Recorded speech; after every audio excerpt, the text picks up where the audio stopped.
The president was tweeting quite often yesterday. It was about immigration. The president tweeted, Mexico and Canada have tough immigration laws, whereas ours are an Obama joke. Caravan of illegal immigrants is now closing in on the U.S. border. If law-abiding persons go to an American airport, they're barked at all the time. 6.5 billion people who aren't American around the planet can just walk across the Rio Grande and walk into the country. It's another city in California that has voted to sue the California state. They've recently gotten out of jail. I mean, they're a threat to the community. President Trump, his approval ratings are climbing. A lot of Americans give him a lot of credit for what they saw with tax reform. The statue of President William McKinley is going to be torn down on the grounds that he pursued policies harmful to Native Americans. Well, basically, I'm correcting a 112-year-old error of judgment. The Nova Nation has another national championship.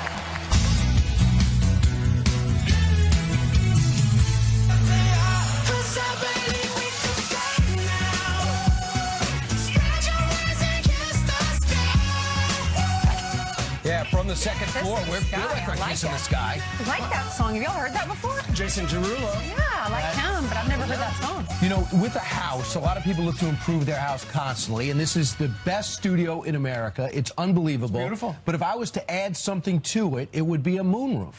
I mean, if we could hit it. A retractable I roof. love it in my car, and I just think if we could open up when it's a nice morning, don't you think The problem we could open up? is Neil Cavuto would come crashing down. No, right now it's Maria Bartiromo. Maria would She's come upstairs. crashing down. Oh, really? Yeah, think I about thought it. we were untied. Reality There was somebody check. above us. There's some floors above us, Can Brian. we agree to have Maria open up her roof, too? And it could be like a tunnel moonroof. We would be a hot tub for her, essentially. It is a skyscraper. I like it If you just the want way to it is. I apologize. I And we forgot are where I was. on the main floor, basically. All right, let's tell you a little bit about what's going on. Last we left you know that over 1,000 migrants from Central America were heading toward the United States. They're trying to get asylum, right? We've heard that. Well, now, as it turns out, it looks, you know, what was really interesting was at the same time that Mexico is allowing these people to walk across the country, I saw this news yesterday that said that the president wants a revised version of NAFTA, which is ambitious, in the next 2 weeks.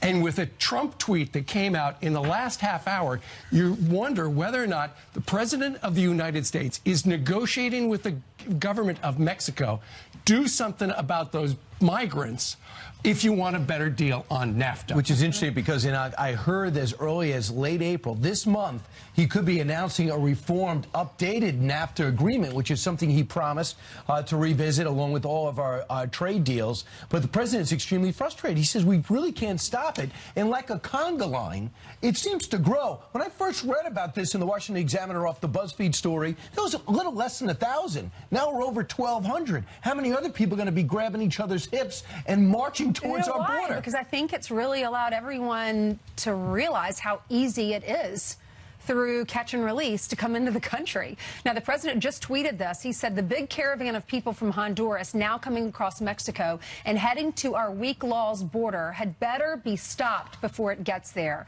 Cash cow NAFTA is in play, as is foreign aid to Honduras and the countries that allow this to happen. Congress must act now. So is the president essentially negotiating with Mexico over these migrants? Stop them right now. We have heard that the Secretary of Homeland Security, Kirstjen Nielsen, has said that Mexico is working with our Department of Homeland Security. But the BuzzFeed reporter who originated a lot of these stories says that apparently he has heard that Mexico is planning on disbanding the group by tomorrow. However, the group says don't believe that. We're going to continue, it sounds like, to the Baja of California. That's where they're going to try to make entry. Well, then why did they even allow it to happen? Why did Mexico even allow it to happen? Because these are not people from Mexico. OTMs. So in order to get from South America, from Honduras, or from El Salvador into Mexico, you have to have a passport to get into Mexico, or you have to have some sort of documentation. Right, a really good reason. And all of these people, they started this. There was a press release that was sent out to all those countries in South America that said, if you want to take part, meet us in Mexico at this one starting point, and we're going to walk our way up to the United States. Yeah, meanwhile, Dr. Sebastian Gorka was on last night, said this. I know this is going to make liberal minds explode, but guess what? No foreign national has a right to come to America. No one does. If we don't have borders, the word America ceases to have meaning. They're very simple. The United States is a house. It has a front door. You lock your door when you go to sleep at night. We have a right to control who comes into our house. That's what the president is doing. And I have a word for all these nations that are complicit in undermining our national sovereignty.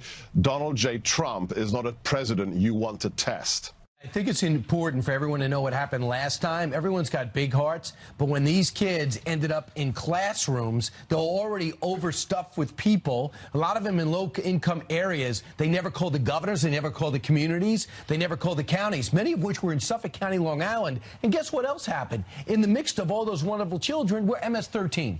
And they were just pushed through the border. They were in the holding area and dispersed throughout the country. You could have a big heart, but you got to be smart. And Mexico says, yeah, you could come through as long as you don't stay. It's hard for me to imagine them changing their policy, saying while you're here, you can stay. I don't know what makes us believe that they're actually going to disband this group before it gets to the border. What are they going to do with them? Well, Mexico says the pregnant ladies can stay, the disability people can stay, anyone with disabilities can stay, anyone with chronic illness. The rest of you have to go home. But there was, BuzzFeed interviewed that grandmother who said, I'm here with my 2 granddaughters, and we're going to ask for permission to stay in Mexico. Once they say yes, then we're going to America. There will still be a confrontation on our southern border near Baja, California.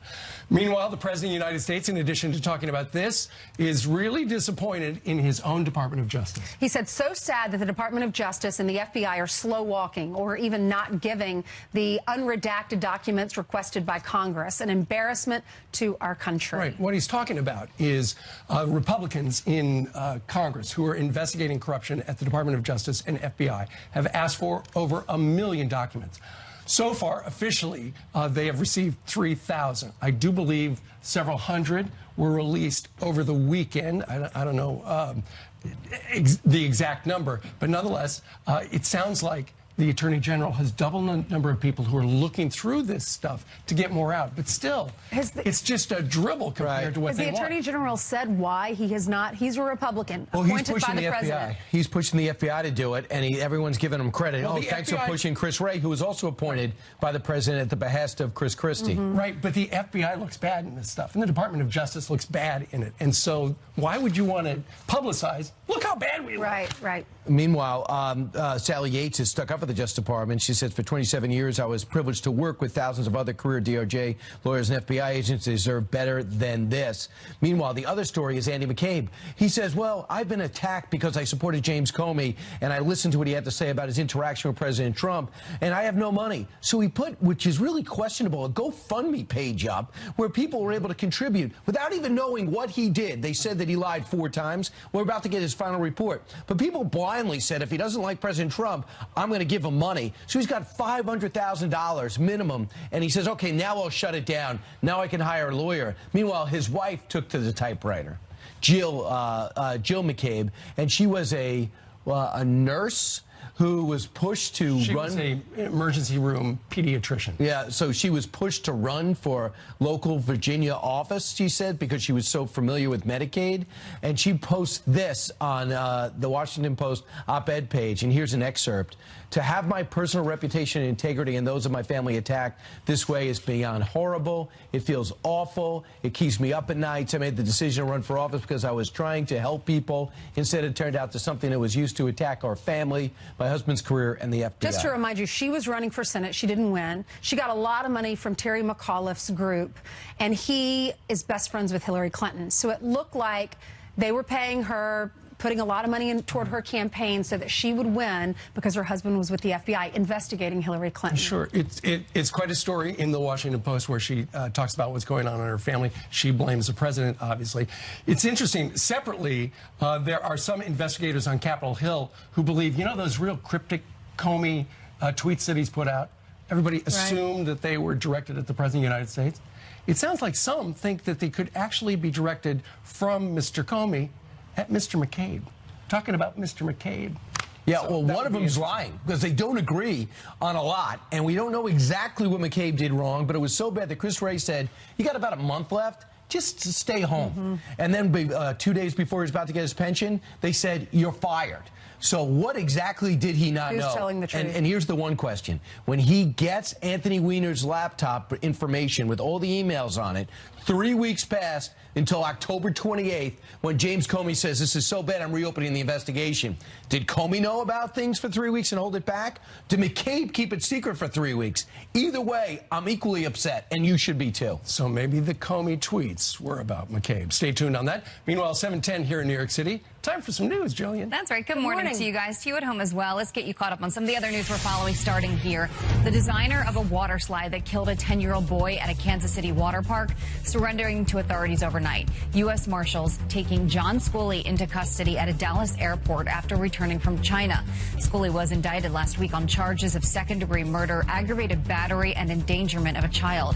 This after Caleb Schwab, the son of a Kansas state lawmaker, suffered a fatal neck injury in 2016.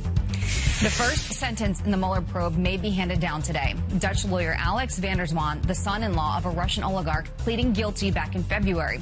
He admitted to lying about 2016 exchanges with former Trump campaign aide Rick Gates, who he worked with in the Ukraine. There are no other known ties between van der Zwaan and the Trump campaign. A federal judge says it's possible for him to walk free or serve up to 6 months of a 5-year sentence. President Trump vowing to fight back as stocks tumble amid some big tech losses and trade concerns with China. Monday's drop marking the first quarter of negative returns since 2015. But White House officials doubling down on its trade dispute, saying our commander-in-chief will continue to stand up for the American worker. This comes after China placed tariffs on more than 100 U.S. products, from wine to frozen pork. And the Villanova Wildcats are national champions once again. The pass left alone. Now Brunson steps up, fires the three. Oh, my goodness. The Nova Nation has another national championship. Top seed Villanova beating 3-seed Michigan 79-62. The Wildcats earning their second title in 3 seasons.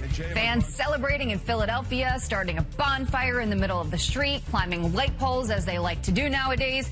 And Fox News' Peter Doocy, a Villanova grad, enjoying the win from West Virginia. I'll tell you what, Jay Wright has a heck of a program over there. It's crazy. You know how he learned to coach? Hofstra. He was coach at Hofstra, did so well, he went over there. Congratulations to Villanova. It's been a great season, and to Michigan as well. Now they can go back to studying, which they really want to do. Now Peter can go back you've to never work. been to Villanova. They're studying all the time. Just kidding. Congratulations. Meanwhile, the political left has made it clear how they feel the president is doing.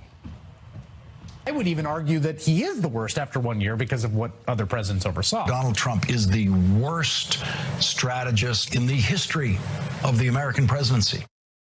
But the polls are telling a different story, I'm so sorry to say. So is the left off the mark on this one? We're going to debate that coming up. And are parents more paranoid than ever? The mom behind the free-range parenting movement, the backlash against the helicopter, says yes. Why, she says the rest of America needs to get on board. Let your kids go. Open the door and let them run. You heard me.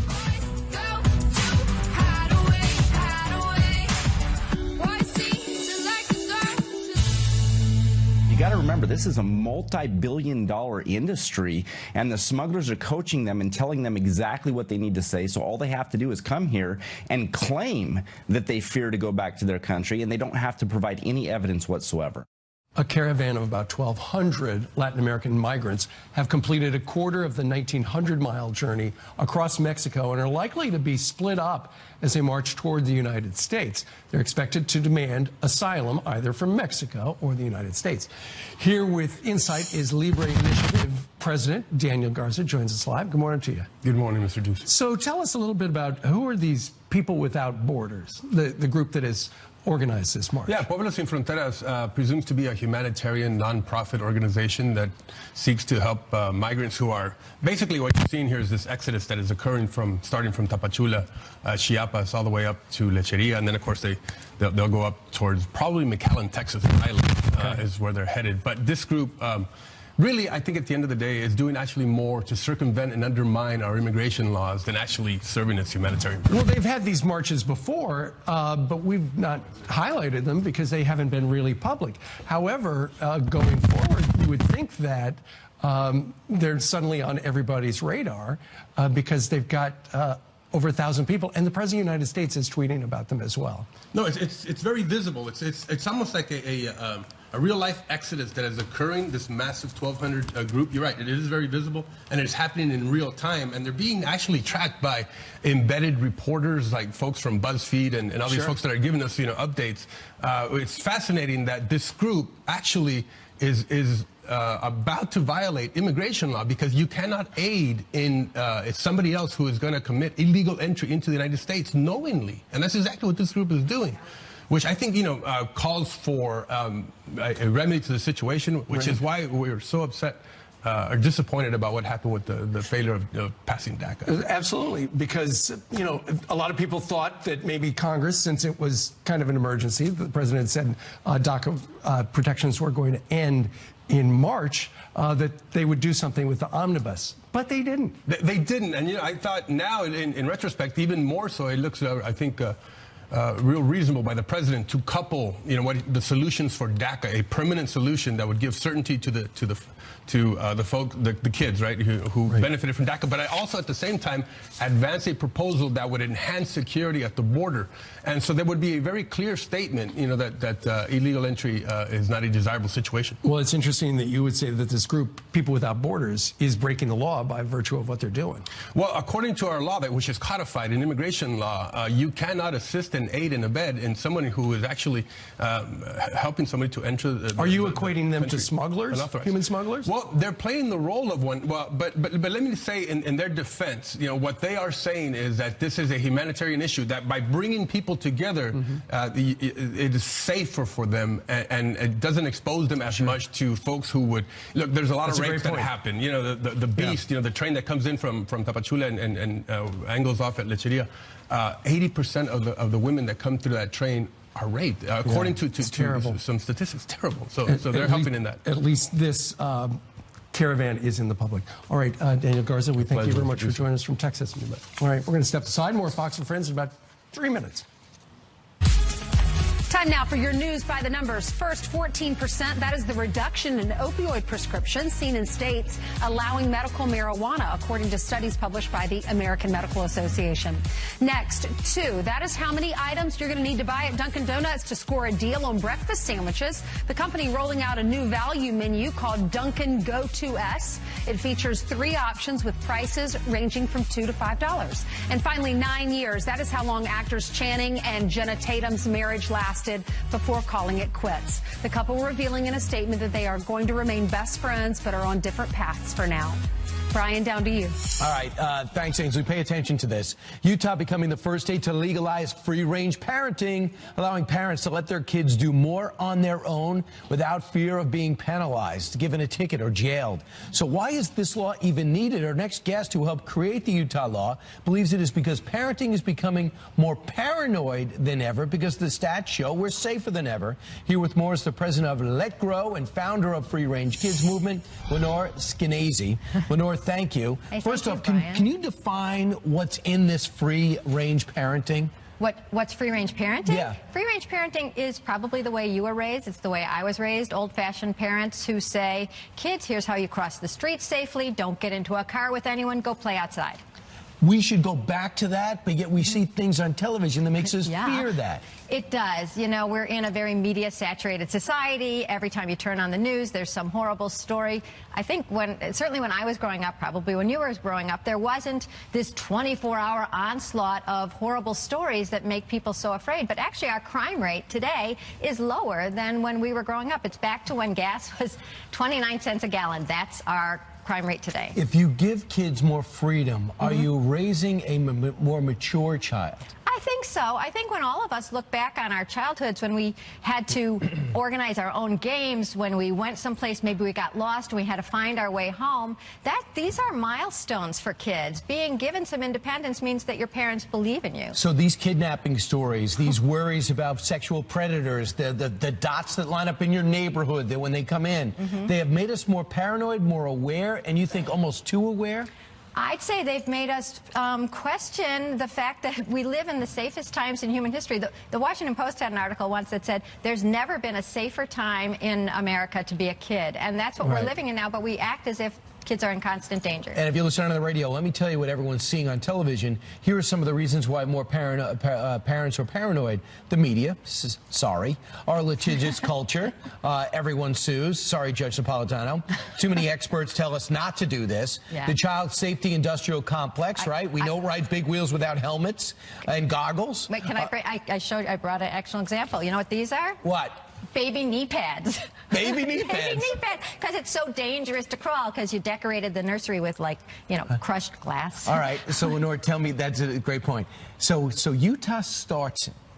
Do you think this grows or ends there? Oh, no. I mean, I've heard that already. Idaho, Texas, and maybe even here in New York State, we're thinking of a free-range parenting law because you don't want to say, I feel my kid is old enough to walk to school. She's 7, 8, 9. Or my kid can come home with a latchkey at age 8 or 9 and have to worry that you're going to be second-guessed and possibly investigated by Child Protective Services or even arrested simply because you trust your kid and your community. All right, Utah, we're going to be watching you, and we're going to see if we should take your lead or run for the hills. Lenore Skenazy, thanks so much. Thanks, Willie Brian. Robertson from Duck Dynasty called me, says, I was riding a tractor with a rifle at 8. So he had a little bit different upbringing. You got to follow depending Duck on where Dynasty, you are. yeah. Absolutely. All right, thanks so much, Lenore. All right, 2 minutes before the bottom of the hour. Want extra credit? Easy. Attend a white privilege conference. At least if you're a student at one university, the homework assignment that'll get your blood boiling, or you might be high-fiving. And Roseanne's ratings keep climbing.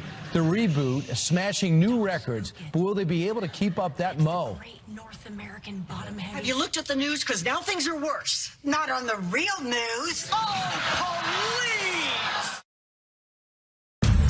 I think that trust is becoming the most important factor in news. Our responsibility is to ask the questions that are difficult and to demand answers of those people who are in power. With the experience I've had in working at the White House, I think I'm better able to understand what's going on behind the scenes. I'm part of that machinery of Fox News that works so hard to make sure that you not just know it first, but that you know it correctly. Swing, batter, batter, swing, batter, batter, swing, batter, batter, swing. All right, here we go. Your shot of the morning looks like this. Houston, we have a problem. The Astros, it was easy to win the championship, then reveal the championship banner. Celebrating last year's World Series victory in 2017. They're trying to unveil their banner. They just can't. But the protective sheet just would not come down. Eventually, the day was saved by a stadium worker and his leaf blower. Now watch, you can see people climbing up ladders. It is, there goes somebody. He's got to fix things. Keep in mind the team waited 50 years to see that. The crew eventually able to reveal the sparkling new banner, and the crowd went wild. Unlike here in New York City, where we wound up with a 1/4 inch of snow, and they called both the games. Right. I love that story because everyone who watched it, one day they'll grow older and they'll tell their little kids, I was here when that banner was revealed and they couldn't get the sheet off. And but too bad the little kids will have headsets on and won't be listening to their parent at the time. By the way, do you remember the original name of the Astros? No. Colt 45s. No, now, can you imagine? Remember they changed the name of the Bullets because they thought it was inappropriate because they were the capital of, a lot of people being shot there. Now Colt 45s might be an issue. Astros works with Houston as the headquarters for NASA, so there you go. Right. Congratulations. That's when we used to go to the moon.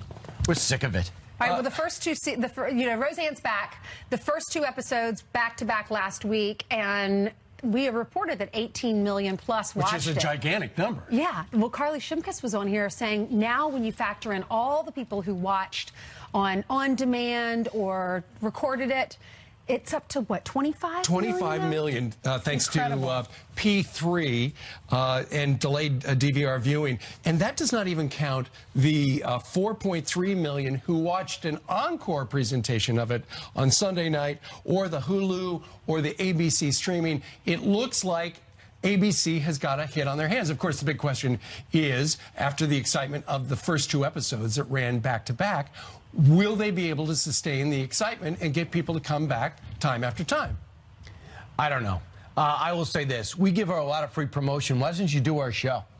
I mean, doesn't that bother you? We're promoting the show. She doesn't come on. So we've asked her a few times. Yeah. And I didn't know what I asked her. Hey, Roseanne, if you're watching, we'd love to have you on the show. Maybe it's too early for her. Yeah. I doubt it. She was be. on Howard Stern for 2 hours. So what is she going to be talking about in the episode that runs tonight? She tweeted a suggestion. She said the next episode shows Harris, my TV granddaughter, calling me a stupid old hillbilly. Watch how I handle her and her very liberal mother. Wow, it's a cliffhanger. Arlene says this, the show has always been about real people dealing with everyday life situations. It's not the Brady Bunch, and that's the beauty of it. Although I love the Brady Bunch a lot more than Roseanne. I saw the new Roseanne. I thought it was hilarious.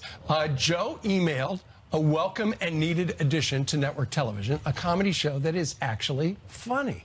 And then Kim says conservatives needed this reboot. Given all of the conservative shaming by Hollywood and the mainstream media, it is refreshing to see. But it's not a conservative. They just don't hit conservatives. They just hit both sides. It's kind of refreshing. You know what it is, Brian? It's fair and balanced. Unlike you watch the late night shows that are so lopsided in attacking the president, at least you got both sides, some give and take on the Roseanne show, and I think that's why it's going to work. But I don't know that they're going to wind up with 25 million viewers after tonight's episode, but it's going to be a big number. But you know my big theme is what other shows should people bring back? And for me, I was thinking about it, The Partridge Family, because that was great acting.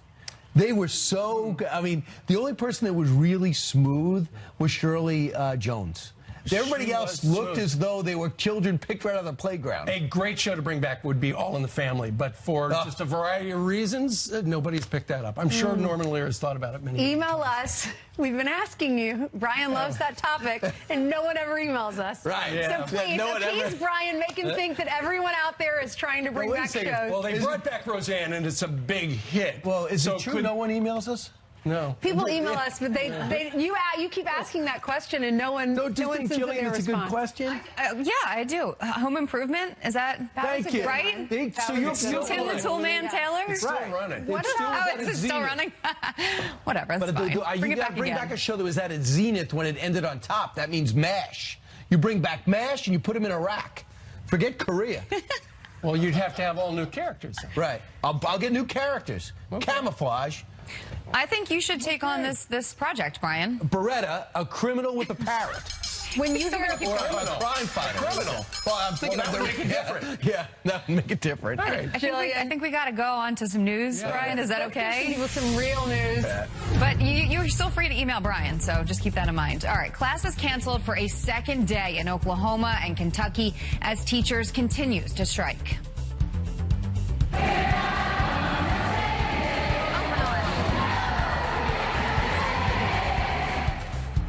Tens of thousands of teachers demanding higher wages, more resources, and better classroom conditions. The demonstrations come on the heels of similar walkouts in West Virginia and Arizona. A family's dream vacation is thrown overboard. A mom, 25 weeks pregnant, turned away from a Disney cruise because she missed the pregnancy cutoff of 24 weeks. But she's more outraged by her family being escorted out by an armed guard. They sent out guys with AR-15s when my dad was talking to the desk about not being able to get on. And literally all he said was, "Can we hurry up?" Disney stands by its pregnancy cutoff policy, which it says is posted online, and the Miami-Dade Police Department says the guard acted appropriately. A felony investigation has officially been opened into the horrific California cliff plunge that sent 2 women and their 6 adopted children to their deaths. Investigators say they have reason to believe the driver, Jennifer Hart, may have intentionally steered toward the Pacific Ocean when she careened off a 100-foot cliff at 90 miles an hour. The crash comes just days after neighbors in their Washington state community called in a child welfare check. Students at one college can earn credit for attending a white privilege conference.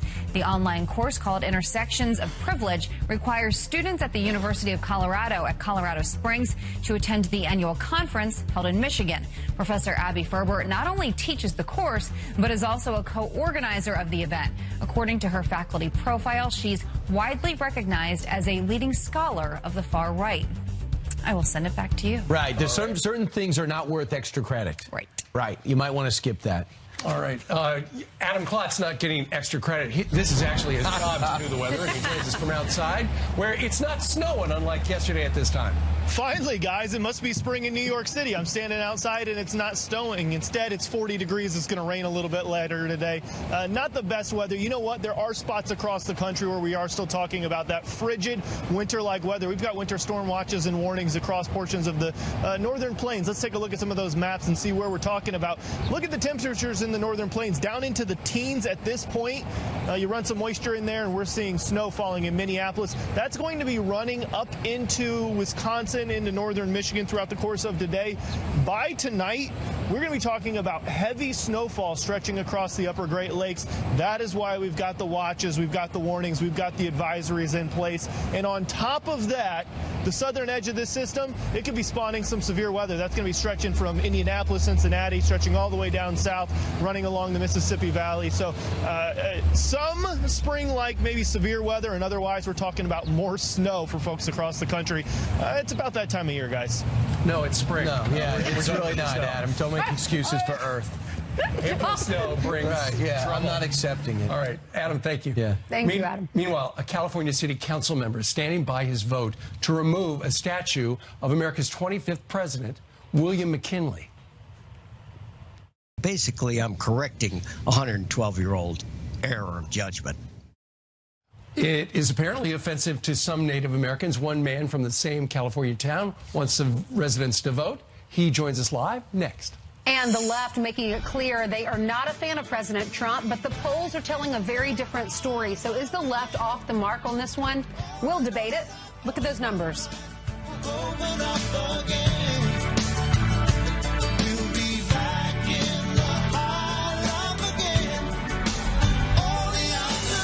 Some quick Tuesday morning headlines for you. First up, SpaceX successfully launching its Falcon 9 rocket for the 11th time. Did you see it? 3, 2, 1, and 0. And the liftoff of the Falcon 9 rocket and the Dragon spacecraft, packed with science and supplies for the international. All right, the reusable rocket taking off from the Cape in Florida, carrying the company's Dragon capsule in orbit. It's headed to the ISS to drop off supplies and science experiments. And Facebook CEO Mark Zuckerberg firing back at his Apple counterpart. Tim Cook, who runs Apple, said his company would never be in data breach trouble like Facebook, saying they sell products to users, not advertisers. Zuckerberg's response, quote, "There are a lot of people who can't afford to pay. Having an advertising-supported model is the only rational model that can support building this service to reach people." All right, that's from him. Ainsley? Critics on the left making it clear what they think about President Trump. Today in the White House, we have perhaps the worst and most dangerous president. This president is the worst that I've ever seen. The worst president in the history. I would even argue that he is the worst after 1 year. Donald Trump is the worst in the history of the American presidency. But the polls are telling a very different story. President Trump's approval numbers are now higher than President Obama's were at this point in 2010. That's according to the latest Rasmussen numbers. So is the left off the mark on this one? Here to debate is RNC spokesperson Kayleigh McEnany and Fox News contributor Jessica Tarlov. I'll start with you, Kayleigh, because you're a Republican and you've worked for the president. What is it about this president and this administration that has his approval numbers so high right now? Well, look at his success. I mean, this is a president setting records. You look at the millions of jobs he's created, 22 regulations rescinded for every one, record pace of confirming circuit court judges, wages up for the first time in 8 years. This is a historic presidency. And surprise, surprise, the media and liberal Democrats are out of touch. This president, mark my words, will go down as one of the greatest presidents, if not the greatest in modern history. And liberal Democrats will never see it coming. Jessica, you listen to the liberal Democrats, you watch the mainstream media. They're telling a different story than what these numbers show. What's your reaction? Well, they're telling a different story than what one number shows. They're telling the story actually of the average. If you go to Real Clear Politics right now, you'll see that the president is hovering at an average of 42% approval rating, whereas President Obama was at 48%. This is an outlier poll. There have been significant issues with the Rasmussen poll, which is known to oversample Republicans. They also use the likely voter turnout model. There's a great Pew Research paper that I would recommend everyone read about the 2014 midterm elections and how we can better predict outcomes and improve upon the likely voter turnout model. Listen, I think President Trump is doing better than he was, but if you look at the Gallup Daily Tracker poll, for instance, he's hovering at 39% approval.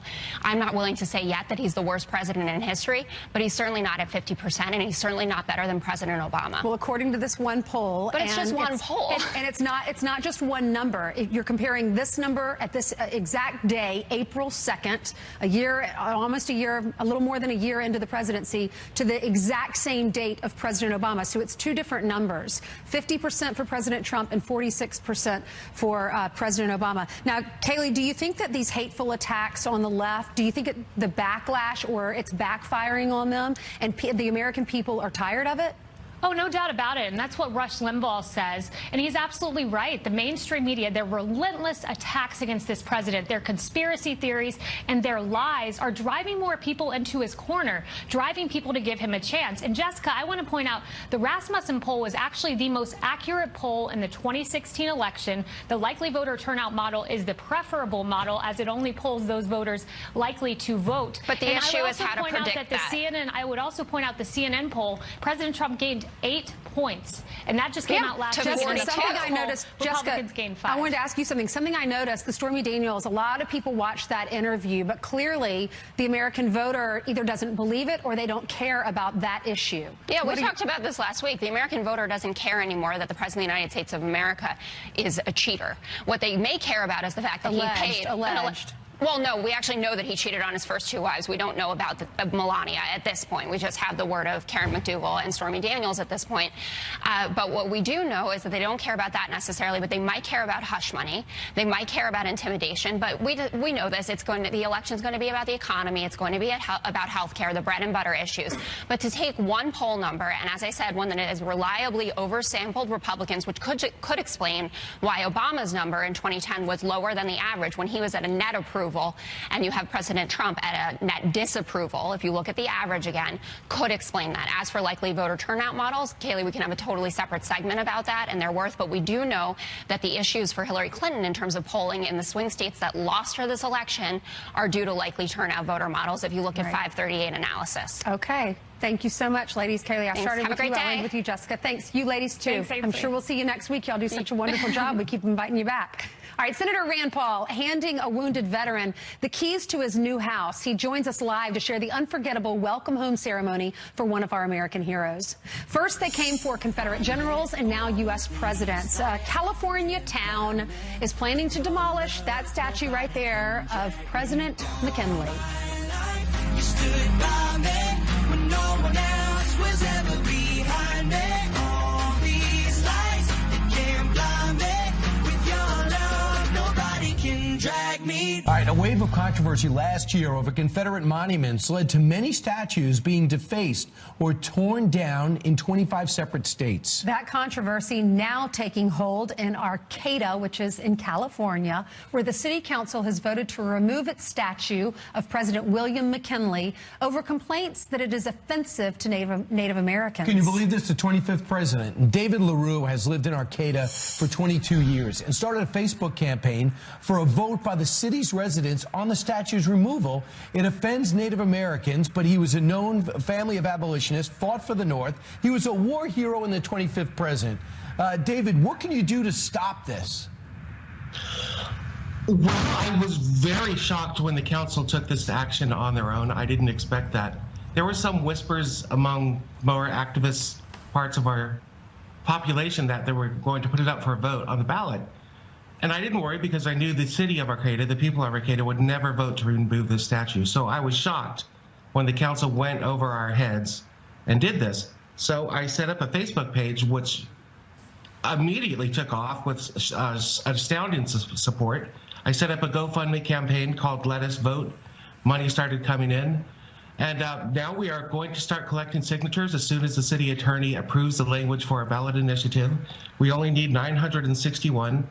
That means if everyone following my page gets 2 signatures, it's going on the ballot. So this will go to a vote of the people. So, David, the statue's being removed because the 7th Generation Fund for Indigenous People, they call President McKinley a leader of settler colonialism. Yes. What's the problem? What does that mean? it means he wouldn't fit today's figure as a PC way of doing What things. did he do like that was so Abraham offensive Lincoln. back then?